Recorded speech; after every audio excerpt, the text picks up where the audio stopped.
Market में गिरावट को देखते हुए कई लोग आपको सजेस्ट करते होंगे म्यूचुअल फंड में निवेश कीजिए, ईटीएफ में निवेश कीजिए, आपका पैसा कॉन्स्टेंटली बनेगा, एसआईपी कीजिए। तो आपको पता है क्या होता है mutual fund, ETF, equity traded fund या एसआईपी, सिस्टमैटिक इन्वेस्टमेंट प्लान होता क्या है, किस चिड़िया का नाम है? अभी म्यूचुअल फंड एक ऐसा फंड है जिसमें कि एक फंड मैनेजर होता है, उसके पास आप जाएंगे, मतलब आप ब्रोकर के थ्रू उसको अप्लाई करेंगे कि भाई मेरे को एक मिड कैप का एक म्यूचुअल फंड कर दे, या फिर आप उसको बताएंगे कि कौन सा आपको म्यूचुअल फंड करना है। फॉर एग्जांपल आप मिड कैप का एक म्यूचुअल फंड करने को उसको कहते हैं, तो वो फंड मैनेजर आपकी जगह पे आपके लिए एक बैग बनाएगा बहुत सारे स्टॉक्स का, और उसमें सेलेक्ट करेगा बेस्ट परफॉर्मिंग स्टॉक्स जो कि मिड कैप कैटेगरी के होंगे, और उनकी एक छोटी अमाउंट में नेट एलोकेटेड वैल्यू जो कि एनएवी बोलते हैं वो बना देगा, और हर शाम को वो एनएवी या नेट एलोकेटेड वैल्यू चेंज कर दी जाएगी जिस हिसाब से वो स्टॉक परफॉर्म कर रहे हैं सारे उसके, और उस नेट एलोकेटेड वैल्यू को आप खरीद और बेच सकते हैं। तो इसे ही बोलते हैं म्यूचुअल फंड। म्यूचुअल फंड के अलावा एक और तरीका होता है जो कि है ईटीएफ, इक्विटी ट्रेडेड फंड। अब इक्विटी ट्रेडेड फंड भी सेम ही है, उसमें भी सेम ही बैच बनते हैं, सेम ही फंड मैनेजर्स होते हैं, और उसकी भी सेम ही वैल्यू डिसाइड की जाती है। अब फर्क कहाँ आता है? इक्विटी ट्रेडेड फंड यानी ईटीएफ मार्केट में ट्रेड होते हैं, लाइव आवर्स में ट्रेड होते हैं, और वहीं म्यूचुअल फंड जो है आफ्टर मार्केट आवर उनकी नेट एलोकेटेड वैल्यू डिसाइड होती है। अब कैसे डिसाइड करें कि कौन सा अच्छा है? अब मैं ये बताऊंगा, बिल्कुल बताऊंगा, क्योंकि आपको पता होना चाहिए कि लिक्विडिटी यानी कि एकदम उसमें तरल है कि नहीं है वो चीज आपकी खरीदने, मतलब कि अगर आपको कोई चीज मार्केट में बेचनी है तो उसके लिए खरीदार होना बहुत जरूरी है। यहीं पे फर्क आ जाता है ईटीएफ और म्यूचुअल फंड में। अभी ईटीएफ अगर आप मार्केट आवर्स के दौरान आप खरीदते हैं तो आप खरीद तो सकते हैं, पर कोई बेचने वाला होना चाहिए।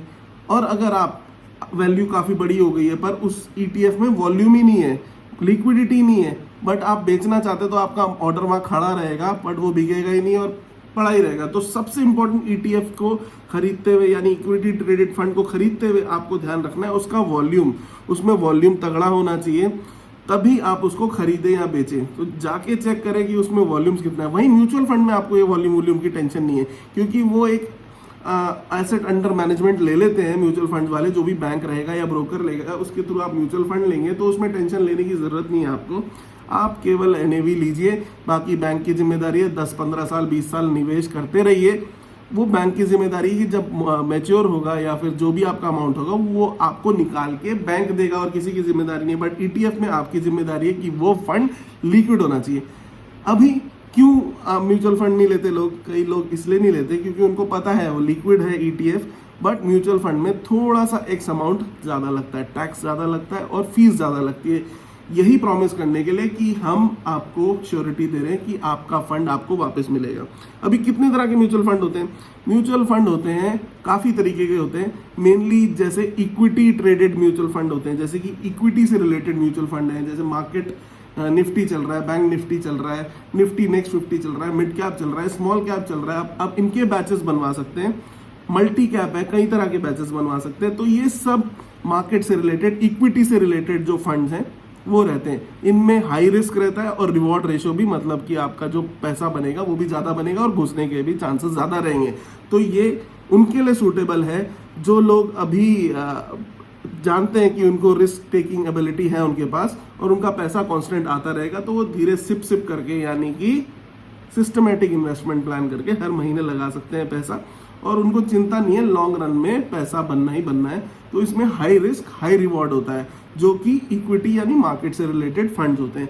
इसके अलावा गोल्ड फंड होते हैं जो कि म्यूचुअल फंड में ही गोल्ड में निवेशित रहते हैं। अगर आप एसबीआई गोल्ड लेंगे, आईसीआईसीआई गोल्ड लेंगे, तो वो आप उसमें हर महीने पैसा डालिए, उस अमाउंट का वो गोल्ड ले लेंगे और उसकी वैल्यू गोल्ड की जैसे जैसे बढ़ेगी वैसे वैसे आपका म्यूचुअल फंड भी बढ़ता जाएगा।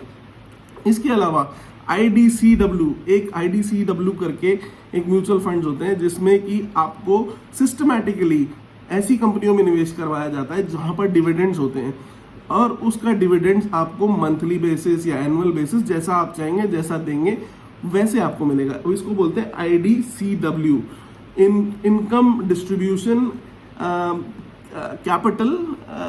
Capital withdrawal. हाँ, इसको यही बोलते हैं। फुल फॉर्म में थोड़ा सा कंफ्यूज हो रहा था, बट हाँ, इनको IDCW आप ढूंढेंगे तो इनमें जितना भी डिविडेंड होता है आपको मंथली और एनुअल बेसिस में आपको मिलता रहेगा। तो आप इसमें निवेश करिए, आपका पैसा जमा होता रहेगा, जैसे जैसे प्राइस ऊपर जाएगा उस फंड का वैसे वैसे वो प्राइस भी ऊपर जाता रहेगा। और ये कुछ डिविडेंड अनाउंस करते हैं और वो डिविडेंड आपके अकाउंट में मंथली एनुअली जो भी आप फ्रीक्वेंसी सेलेक्ट करेंगे, जितना भी निवेश करेंगे उसके हिसाब से आपको अपने अकाउंट में भी मिल जाएगा और आपका जो असल अमाउंट है वो भी वहीं पे ही रहेगा। तो ये तो हो गए म्यूचुअल फंड कुछ तरह के। अभी इनमें और भी डिस्ट्रीब्यूशन होता है। अगर आपको अच्छा लगे वीडियो तो मेरे को बताएं, मैं आपको डिटेल वीडियो विद ग्राफिक्स बताऊंगा। धन्यवाद, जय माता दी।